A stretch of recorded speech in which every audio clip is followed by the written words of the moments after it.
Staying with that humanitarian crisis fast unravelling in Syria.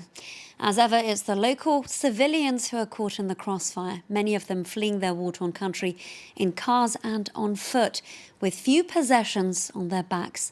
Now, Save the Children, meanwhile, has been warning of a mass displacement of children. For more, let's cross to Joelle Bassoul, the NGO's Middle East and Eastern Europe media manager. She joins us from Beirut. Thank you so much for being with us. Can you talk us through these troubling reports, how children specifically are impacted by this conflict?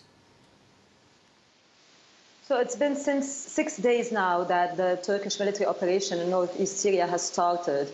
So far, 70,000 children have been displaced. This number is very high given that we're in the middle of the school year. Children were feeling safe in that area, going to school, leading normal lives to a certain extent, obviously. And now they're having to be on the move again. Many of them had already been displaced from other parts of Syria throughout 8 years of war, and they're living another displacement. So in addition to the physical impact this has on them, it will have also a long-lasting psychosocial impact on those children.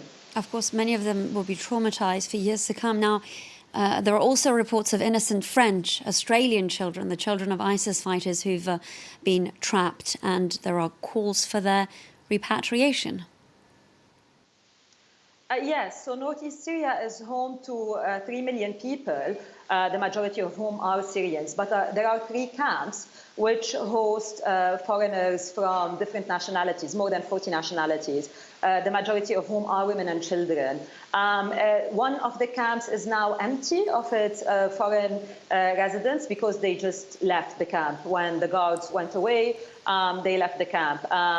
Some of the children have been relocated elsewhere to another camp, but the majority of those foreign children and women remain in 2 other camps, Al-Hol and Roj. And we are calling, as Save the Children, on their governments to take them back to their countries of origin before the situation becomes completely unmanageable and the access to these children becomes impossible. And of course, the media is paying a lot of attention to this story. Do you think it would be accurate to say that somehow it appears that the lives of foreign children are valued more so than the locals? Because after all, we are seeing also a plethora of video footage of Kurdish children pleading with the world to stop this war.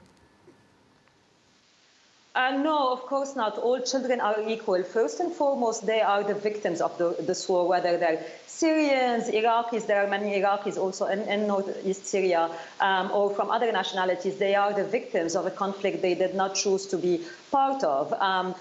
Kurdish children, Syrian children have fell casualties to the latest escalation.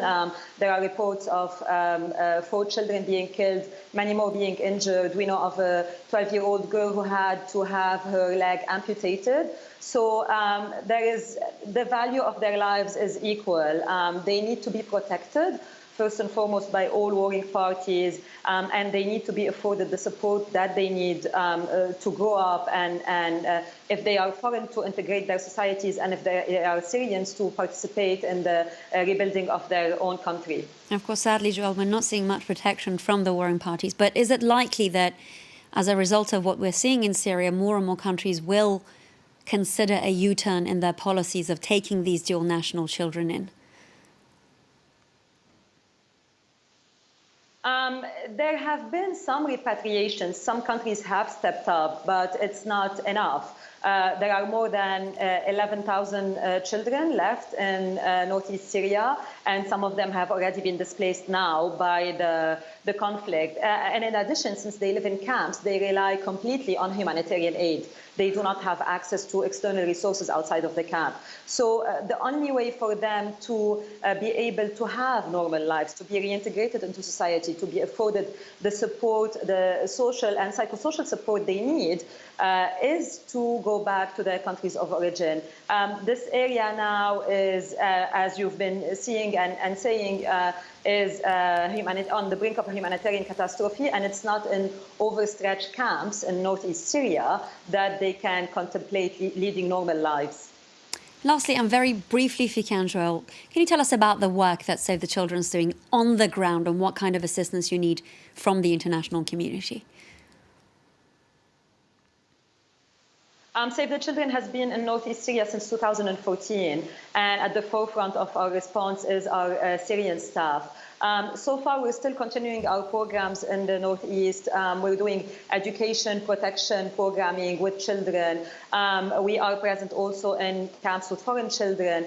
But if access is not guaranteed and if the protection of humanitarian workers is not guaranteed by warring parties, we will reach a point where it will be more and more difficult to help civilians in need, including the children. Joelle Bassoul of Save the Children saying that, of course, the NGO needs more security to be able to access the area. Thank you so much for speaking to us here on Middle East Matters.